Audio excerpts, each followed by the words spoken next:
ආයුබෝවන් ඔයාලට. ඔන්න අද මම ඔයාලට ගෙනාවේ වෙනස්ම විදිහේ අල කරි එකක්. මේ අල කරි එක හදන්න පොල් කිරි, රටලුණු, රතුලුණු මොනවත්ම ඕන කරන්නේ නැහැ. ඉක්මනින්ම හදන්න පුළුවන්. වැඩ අඩුයි. පුංචි වෙලාවකදී ලේසියෙන් හදන්න පුළුවන්. බත් එක වගේම ආප්ප, ඉන්දියාප්ප, තෝසේ, රොටි මේ ඕනම දෙයක් එක හොඳටම ගැලපෙනවා. ඉතින් ඔයාලට හරිම ලේසියට පුංචි වෙලාවකදී අඩු අමුද්‍රව්‍ය ප්‍රමාණයකින් හදන්න පුළුවන්.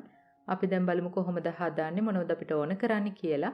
ඕන කරන දේවල් වල ලිස්ට් එක පුරුදු විදියටම ඩිස්ක්‍රිප්ෂන් බොක්ස් එකේ තියෙනවා. මම දැන් මෙතන අරගෙන තියෙනවා මධ්‍යම ප්‍රමාණයේ අල ගෙඩි 4ක්. මේ අල ටික දැන් අපි කපන්නේ නැහැ. මෙන්න මේ වගේ අතින් එකපාරක් මේ වගේ තද කරන්න. එතකොට මෙන්න මේ වගේ ලොකු කෑලි වලට කැඩෙනවා. මෙන්න මේ විදිහට තමයි අපි අල ටික සූදානම් කරගන්නේ. ඊළඟට මම පෑන් එකක් ලිපේ තියලා ඒකට එකතු කරනවා තෙල් මේස හැඳි එකක් හෝ දෙකක්. තෙල් ටික රත් වෙනකොට මම එකතු කරනවා සූදුරු තේ හැඳි කාලක්.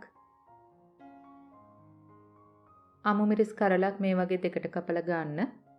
වියලි මිරිස් කරල් දෙකක්. මිරිස් කුඩු ඔයාලගේ රස අනුව ගන්න. මම එකතු කරනවා තේ හැඳි 3 කාලක් වගේ. මිරිස් කුඩු දාන වෙලාවේදී ඔයාලා ලිප ඔෆ් කරන්න.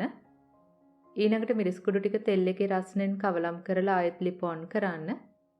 අඩුම ගින්දරේ ලිප ඔන් කරන්න. ඊළඟට අපිට පුළුවන් අල ටික එකතු කරන්න. හොඳට මේ මිරිස් ටිකයි තෙල් ටිකයි දැවටෙන විදිහට කවලම් කරන්න.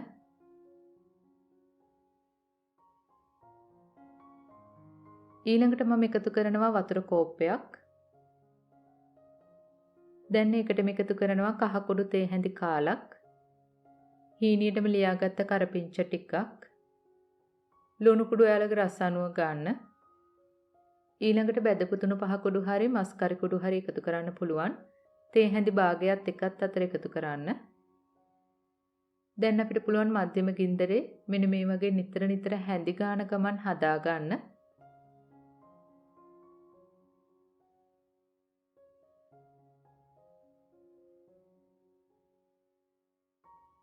මේ මිශ්‍රණය දැන් අපි චුට්ටක් උකු කර ගන්න ඕන. ඒ නිසා මේ වගේ නිතරම හැඳි ගාන ගමන් ඔයාලා හදා ගන්න. ටිකක් වෙලා යනකොට මෙන්න මේ වගේ තෙල් පෑදිලා ලස්සන පාටට එනවා. නිතරම මෙන්න මේ වගේ පෙරල පෙරල කවලම් කරන්න.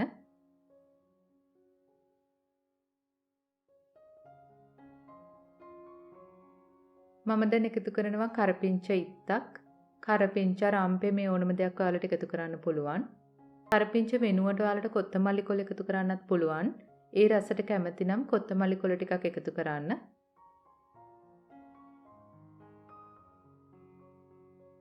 දැන් මේ වෙලාවේදී ඔයාලා ලුණු රස බලන්න. ලුණු මදි නම් ලුණු චුට්ටක් එකතු කරගන්න.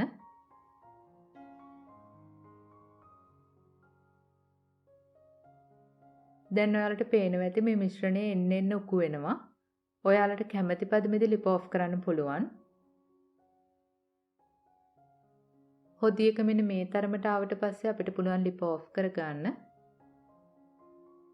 දැන් අපේ අල කරි එක ලස්සන පාටට රසයට තියෙනවා. මම දැන් මේ වගේ ඩිෂ් එකකට දා ගන්නවා. ලස්සන කරගන්න අපිට පුළුවන් උඩින් කරපිංච ටිකක් හීනියට ලියලා මේ වගේ එකතු කරන්න.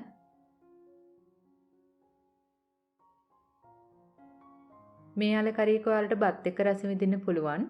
ඊට අමතරව ආප්ප, ඉන්දියාප්ප, තෝසේ, රොටි, පරාටා වගේ ඕනම දෙයක් එක්ක රස විඳින්න පුළුවන්.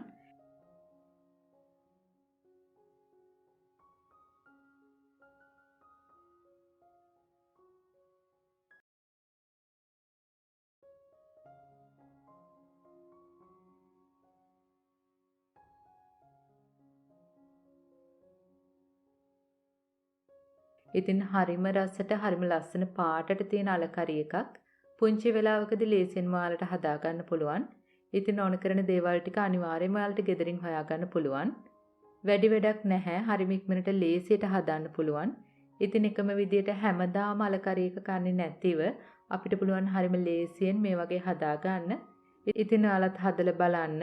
මේ වීඩියෝ එක ගැන ගැටළු යෝජනා තියෙනවා නම් පහලින් කමෙන්ට් එකක් දාන්න. අපි ආයෙත් මේ වගේම රසබර වීඩියෝ එකකින් හමු වෙමු. එතකන් ඔයාලට සුබ දවසක්. ස්තුතියි.